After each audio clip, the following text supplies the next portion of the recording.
The Final 15 on BNN Bloomberg is brought to you by CI Investments, trusted partner in wealth. Sweat the details, noticing what most will never notice.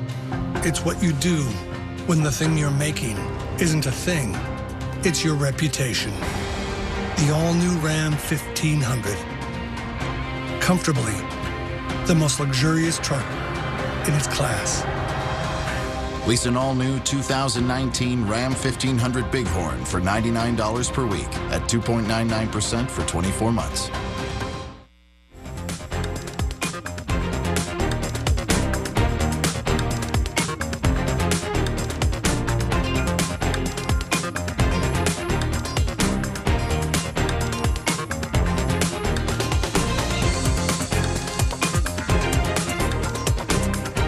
All right, let's take a look at the markets just before the closing bells. And it's definitely been a down day in the markets. These markets are close to the session lows and what's been described by traders that I've spoken with, actually a quiet session heading into the weekend.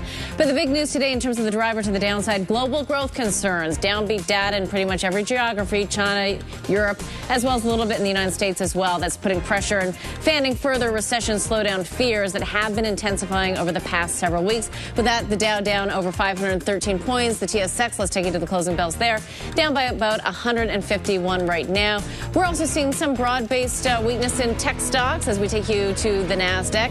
And as we take a look at the closing bells on the New York Stock Exchange, weakness that we're seeing in financials once again, as well as some of the consumer discretionary names. Retail unable to hold on to some of those gains, and those financial stocks unable to catch a bid. Of course, the big stock weighing on the Dow today that we were just talking about, J&J, down by about 10%. Now let's take a look at the after-hours conversations.